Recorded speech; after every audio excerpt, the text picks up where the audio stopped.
ಪ್ರದೇಶವನ್ನಾಗಿ ಘೋಷಣೆ ಮಾಡಿದ್ರೆ ಶೃಂಗೇರಿ ವಿಧಾನಸಭಾ ಕ್ಷೇತ್ರದ ಫಸಲ್ ಬಿಮಾ ಯೋಜನೆಯ ಹಣ ಈಗ ಬಂದಿರೋದರ 2 ಪಟ್ಟು 3 ಪಟ್ಟು ಜಾಸ್ತಿ ಬರ್ತಿತ್ತು.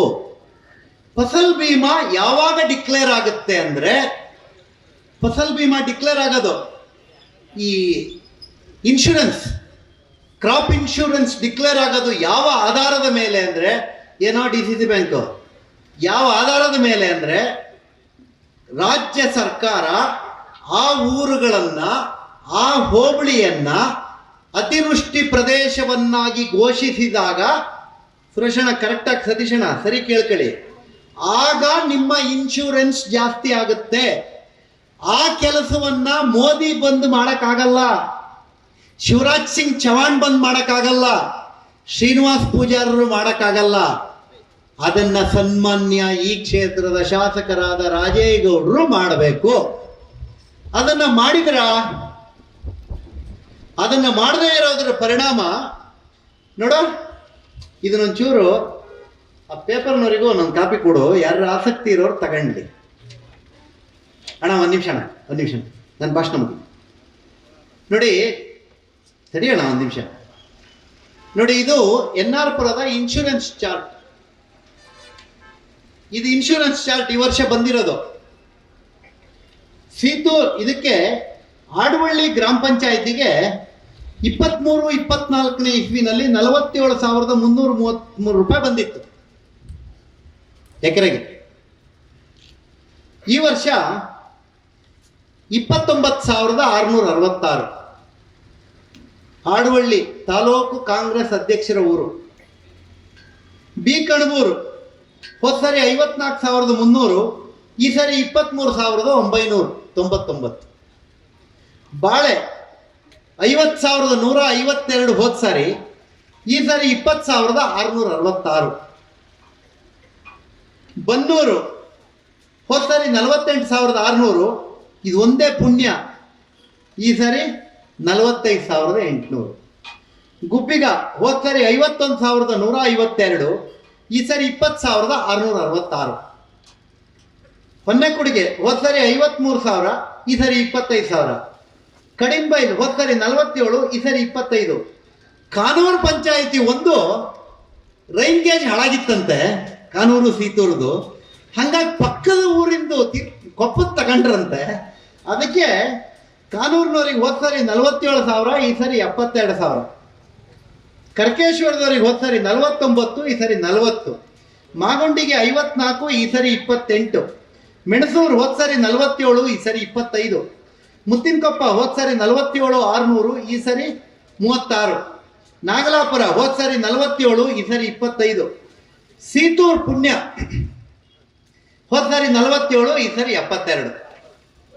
ನೀವು ಲೆಕ್ಕ ಹಾಕಿ. ಇದನ್ನ ಕೇಳಿದ್ರೆ ಏನಾಗತ್ತೆ, ನಾವು ಕುತಂತ್ರಿಗಳಾಗ್ತೀವಿ. ರೋಡಿಗೆ ಭಾರಿ ಮಳೆ ಬಂದಿದೆ ದೇವಕಣ್ಣ, ಆದರೆ ಬೆಳೆ ವಿಮೆಗೆ ಮಾತ್ರ ಅತಿವೃಷ್ಟಿ ಡಿಕ್ಲೇರ್ ಆಗಲಿಲ್ಲ. ಇದು ನಮ್ಮ ಶಾಸಕರು. ವಿಜಯಣ್ಣ, ಈಗ ನಿಮಗೆ ನಾನು ಹೇಳಿದ ಅಂಕಿಅಂಶ ಅರ್ಥ ಆಯ್ತಾ? ನೀವು ಏನು ಮಾಡ್ತಾ ಇದ್ದೀರಿ ಶಾಸಕರೇ? ನೀವು ಡೆಲ್ಲಿಗಾರು ಹೋಗಿ, ಬಾಂಬೆಗಾರು ಹೋಗಿ, ನಂಗೆ ಸಂಬಂಧ ಇಲ್ಲ. ನಾನು ಯಾವತ್ತಾದರೂ ನೀವು ಡೆಲ್ಲಿಗೆ ಯಾಕೆ ಹೋಗಿದ್ದೀರಿ ಕೇಳದ್ನ, ನಿಮ್ಮ ಪಕ್ಷದ ಆಂತರಿಕ ವಿಷಯ. ನೀವು ಶಿವಕುಮಾರ್ ಮುಖ್ಯಮಂತ್ರಿ ಆಗಲಿ ಅಂತ ಹೋಗ್ತಿರೋ, ಶಿವಕುಮಾರ್ ಆಗಲಿ ಅಂತ ಹೋಗ್ತಿ, ಸಿದ್ದರಾಮಯ್ಯ ಅಂತ ಹೋಗ್ತಿರೋ, ನಿಮಗೆ ಬಿಟ್ಟಿದ್ದು, ನಂಗೆ ಸಂಬಂಧ ಇಲ್ಲ ಅದು. ಆದರೆ ಅಲ್ಲೂ ಕುತಂತ್ರಿ ಯಾರು? ನೀವೇ. ಅಲ್ಲಿ ಹೋಗೋದು ಯಾರ ಜೊತೆನೋ, ಇಲ್ಲಿ ಬಂದು ರಸ್ತೆ ಕೇಳಕ್ ಹೋಗಿದ್ದೆ, ನಾನು ಆನೆ ದುಡ್ಡು ಕೇಳಕ್ ಹೋಗಿದ್ದೆ, ಇದಕ್ಕೆ ಹೇಳ್ತಾರೆ ಕುತಂತ್ರ ಅಂತ. ಇದು ತಂತ್ರ ಅಲ್ಲ, ಇದು ಕುತಂತ್ರ. ಹೋಗಿದ್ದೊಂದಕ್ಕೆ ಇಲ್ಲಿ ರೈತರಿಗೆ ಸುಳ್ಳು ಹೇಳೋದು, ಇದನ್ನು ಕುತಂತ್ರ ಅಂತ ಕರೀತಾರೆ. ಯಾಕೆ ಮಾಡ್ತೀರಿ ಇದನ್ನ? ನಾವು ರೈತರು ಸಾಯ್ತಾ ಇದ್ದೀವ್ರಿ. 25,000 ರೂಪಾಯಿ ಕಟ್ಟಿದ್ರೆ ಟ್ರಾನ್ಸ್ಫಾರ್ಮರ್ ಆಗ್ತಿತ್ತು, ಈಗ 3 ಲಕ್ಷ ರೂಪಾಯಿ ಕೊಡಬೇಕು. 3 ಲಕ್ಷ. ಈ ತರ ಮಳೆ ಬಂದಿದೆ, ಈಗಲೇ ಕರೆಂಟ್ ನೆಟ್ಟಗಿಲ್ಲ. ಯಾಕೆ ಅಂತ ಗೊತ್ತಿಲ್ಲ. ಇದೆಯಾ ಕರೆಂಟ್ ಈಗಲೇ ಅಂತ ಹೇಳಿದ್ರೆ ಈಗಲೇ ಇಲ್ಲ. ನಮ್ಮ ಶಾಸಕರ ಅದ್ಭುತವಾದ ಯೋಜನೆಗಳು, ಕಲ್ಪನೆಗಳು. ನೀವು ಯಾರೋ ಪುಣ್ಯಪಾಲ್ ಹೇಳ್ದ, ಅಲ್ಲ, ಯಾರು ಹೇಳಿದ್ದು? ಮುಂದಿನ 20 ವರ್ಷ ದಿನೇಶ್ ಹೇಳಿದ್ದೆ. ಏನು ಅಂತ ಏನು ಕಲ್ಪನೆ ಇದೆ ನಮ್ಮ ಶಾಸಕರದ್ದು ಅಂದ್ರೆ, ಅಮೃತ್ ಯೋಜನೆ ಅಂತ ಒಂದು ಯೋಜನೆ ಮೋದಿಯವರು ಕೊಟ್ಟಿದ್ದಾರೆ. ಅಮೃತ್ ಯೋಜನೆ ಫೇಸ್ 2 ನಲ್ಲಿ ಕೊಪ್ಪದ ಹರಿಹರಪುರದಿಂದ ಕೊಪ್ಪ ತನಕ ಆ ರೋಡ್ ಮಾಡಿದ್ರು. ನ್ಯಾಷನಲ್ ಹೈವೇ ಇರೋ ಪೈಪಿಗಿಂತ 8 ಅಡಿ ಜಾಸ್ತಿ 9 ಅಡಿ ಜಾಸ್ತಿ ಪೈಪಿಗೆ ಮಣ್ಣು ಬಂದ್ಬಿಡ್ತು. ಆಗಿದ್ದ ಪಟ್ಟಣ ಪಂಚಾಯಿತಿ ಅನ್ಸೂಯವರು ಅವಾಗ ಮೆಂಬರ್ ಇದ್ರಿ, ಅಧ್ಯಕ್ಷರಿದ್ರೇನೋ ನೀವು. ಇವರೆಲ್ಲ ಸೇರಿ ನಮ್ಮ ಕೊಪ್ಪದ ನೀರಿನ ಸಮಸ್ಯೆ ಆಗಿದೆ, ನೀರು ಕೊಡಿ ಅಂತ ಶೋಭಕ್ಕನಿಗೆ ಒಂದು ಲೆಟರ್ ಕೊಟ್ರು. ಅವ್ರು ಮರ್ತಿರ್ಬೋದು, ನನ್ನ ಹತ್ರ ಇದೆ ಅದು. ಆ ಲೆಟರ್ ಶೋಭಕ್ಕ ಫಾರ್ವರ್ಡ್ ಮಾಡಿದ್ರು.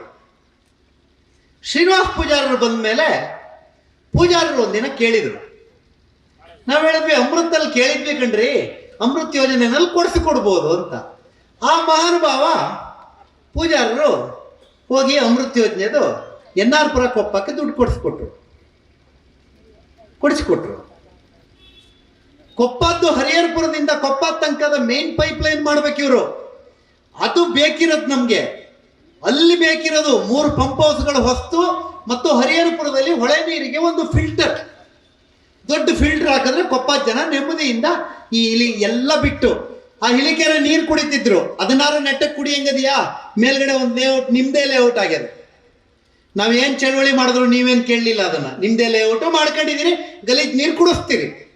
ಹೋಗ್ಲಿ, ಆ ಪಾಪಕರ್ಮ ತೊಳ್ಕೊಳಕ್ಕೆ ಹರಿಹರಪುರದಲ್ಲಿ ಒಂದು ಜಾಕ್ವೆಲ್ ಎಲ್ಲ ಮಾಡೋದ್ರ ಜೊತೆಗೆ ಒಂದು ಫಿಲ್ಟರ್ ಮಾಡಿ ಅದರ ನೀರನ್ನು ಕೊಪ್ಪ ಜನರಿಗೆ ಕುಡಿ, ಆಗ ಆಗುತ್ತೆ. MP ಅವ್ರು ನಾನು ಲೋಕಸಭೆ ಅಧಿವೇಶನದಲ್ಲಿ ಇದ್ದೀನಿ ಅಂದ್ರೆ, ಅಧಿವೇಶನ 1ನೇ ತಾರೀಕಿಂದ ಶುರುವಾಗಿದೆ, ನೀವು ಅಥವಾ 6 ಅಥವಾ 7ನೇ ತಾರೀಕು ಶನಿವಾರ ಭಾನುವಾರ ಇಟ್ಕೊಳ್ಳಿ ಅಂದ್ರೆ ಗಡಿಬಿಡಿಯಲ್ಲಿ 8ನೇ ತಾರೀಕು ಮಾಡಿದಿರಲ್ಲ, ಯಾಕೆ ಹೇಳಿ? ಅವ್ರು ಬಂದ್ರೆ ಹೇಳ್ತಾರೆ ಇದು ಕೇಂದ್ರದ್ದು ಅಂತ. ಅವಾಗ ಹಿಂಗ್ ಕಳ್ಳ ಕೂತಂಗೆ ಹಿಂಗ್ ಕುತ್ಕೊಬೇಕಲ್ಲ, ಅದ್ರ ಬಂದು ಯಾರು ಇಲ್ಲದೆ ನಾನೊಬ್ಬನೇ ಆಗ್ಬಿಟ್ರೆ ಎಲ್ಲ ನಂದೆ ಅಂತ ಹೇಳ್ಬೋದು ಅಂತೇಳಿ ಮಾಡ್ಕೊಂಡಿದ್ದೀರಿ. ಇದು ಕೊಪ್ಪದ ಕತೆ. ಈ ರೀತಿಯ ಇನ್ನಷ್ಟು ವಿಡಿಯೋಗಳು ನಿಮಗೆ ಸಿಗಬೇಕೇ? ಹಾಗಾದ್ರೆ ಈಗಲೇ ನ್ಯೂಸ್ ಮಲ್ನಾಡ್ ಚಾನೆಲ್ನ ಸಬ್ಸ್ಕ್ರೈಬ್ ಆಗಿ, ಕೆಳಗಿರೋ ಸಬ್ಸ್ಕ್ರೈಬ್ ಬಟನ್ ಮೇಲೆ ಕ್ಲಿಕ್ ಮಾಡಿ ಉಚಿತವಾಗಿ ಸಬ್ಸ್ಕ್ರೈಬ್ ಆಗಿ. ನಿಮ್ಮ ಒಂದೊಂದು ಸಬ್ಸ್ಕ್ರೈಬ್ ಕೂಡ ನಮಗೆ ಬೆಂಬಲ, ಸ್ಫೂರ್ತಿ.